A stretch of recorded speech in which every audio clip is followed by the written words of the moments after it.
Let's go to the drinking, swearing, dirty jokes category. Yes. So from Make, Shape, Create, I assume that Katelyn is a wine drinker and Evan is a beer drinker. Those would both be wrong because they generally taste gross.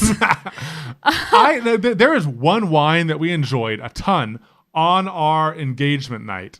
That was delicious. delicious. Been like a couple beers, but we like but that wine. Oh, that one wine, yeah, when we got engaged. I have rarely ever liked beer. There's a couple beers when they're really cold, the like little kind of fruity ones. Oh yeah, the fruity ones. Yeah, it's like they get them only when we come over. Yeah, it's like the pineapple beer.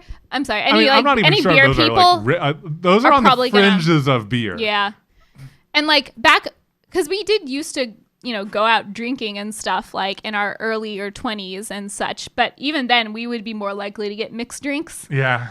And we both drank a decent amount of beer, but it was like because of drinking games, and that was the cheapest.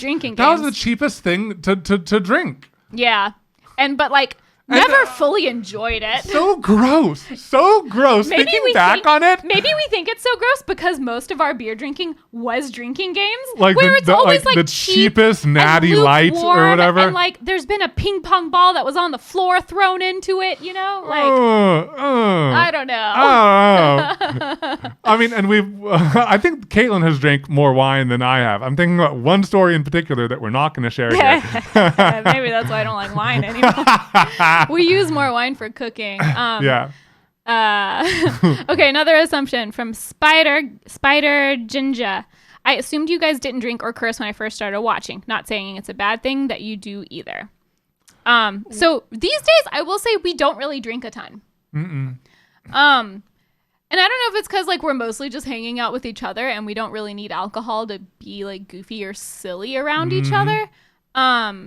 Sometimes like if we go on a nice date, we'll like share a fancy drink. But it's more for like the fancy drink experience. You know? I mean, I know that sounds weird, but like the fancy drink experience. Like you just look at those drinks and you're like, what the heck? Yeah. I kind of want to taste like at Melting Pot. They have like this yin yang drink, which is it's like white chocolate, dark chocolate, and all this like ridiculous stuff. And I'm like, I kind of want that. That sounds tasty. Yeah, but mainly because it sounds tasty. But yeah, we don't drink a ton these days. I think we kind of got it out of our system a little bit.